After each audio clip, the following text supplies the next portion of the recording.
నీ కుటుంబంలో ఉన్నటువంటి ఆ వేదన, ఆ కష్టం ఆగాలంటే యెహోషువ వలె నువ్వు ప్రార్థన చేయటం కాదు, యెహోషువ వలె నువ్వు మొర్రపెట్టడం కాదు, యెహోషువ వలె మోకరిల్లి దేవుణ్ణి అడగటం కాదు, కానీ యెహోషువ వలె ప్రతి ఒక్క ఆజ్ఞని నువ్వేం చేయాలి? గైకొనాలి. దేవుడు ఆయన ప్రార్థన విని కార్యం చేసేలేదండి, ఆయన జీవితం చూసి కార్యం చేశాడు. దేవునికి మహిమ కలుగును గాక. దేవుడు ఆయన పెట్టినటువంటి మొరను విని కార్యం చేసేయలేదు. దేవుడు ఆయన జీవితం చూశాడు, ఆయన జీవిత చరిత్రను చూశాడు. యెహోషువ ఎలా జీవిస్తున్నాడో చూసి, ఆయన ఎలా దేవుణ్ణి గౌరవిస్తున్నాడో చూసి, దాన్ని బట్టి దేవుడు ఏం చేశాడండి? అక్కడ కార్యం చేశాడు.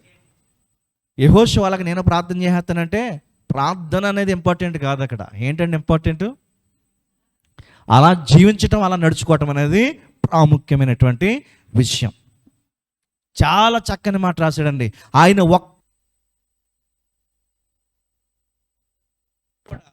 యెహోషువ గారు ఏం చేయలేదండి? తప్పిపోలేదు. ప్రియమైన దేవుని బిడ్డలారా, మనం ఎన్నట్లు తప్పిపోతున్నాం? 10 ఆజ్ఞల్ని మనం చూసుకుంటే మీకు మీరు కాల్కులేట్ చేసుకోండి, నేను చెప్తా ఉంటాను. మొదటిది, నేను తప్ప నీకు వేరొక దేవుడు ఉండకూడదు. మీకు వేరొక దేవుడు లేడు. నీ కుటుంబంలో ఉన్నటువంటి ఆ వేదన, ఆ కష్టం ఆగాలంటే యెహోషువ వలె నువ్వు ప్రార్థన చేయటం కాదు, యెహోషువ వలె నువ్వు మొర్రపెట్టడం కాదు, యెహోషువ వలె మోకరిల్లి దేవుణ్ణి అడగటం కాదు, కానీ యెహోషువ వలె ప్రతి ఒక్క ఆజ్ఞని నువ్వేం చేయాలి?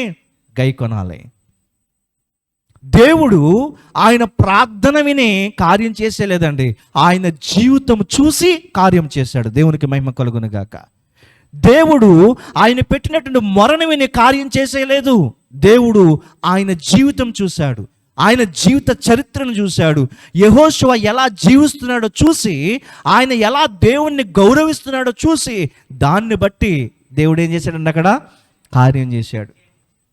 యెహోషువ వాళ్ళకి నేను ప్రార్థన చేస్తానంటే ప్రార్థన అనేది ఇంపార్టెంట్ కాదు. అక్కడ ఏంటంటే ఇంపార్టెంట్, అలా జీవించటం, అలా నడుచుకోవటం అనేది ప్రాముఖ్యమైనటువంటి విషయం. చాలా చక్కని మాట రాశాడండి ఆయన.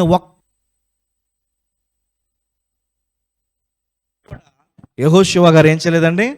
తప్పిపోలేదు. ప్రియమైన దేవుని బిడ్డలారా, మనం ఎన్నట్లు తప్పిపోతున్నాం? 10 ఆజ్ఞల్ని మనం చూసుకుంటే మీకు మీరు కాల్కులేట్ చేసుకోండి, నేను చెప్తా ఉంటాను. మొదటిది, నేను తప్ప నీకు వేరొక దేవుడు ఉండకూడదు. మీకు వేరొక దేవుడు లేడు.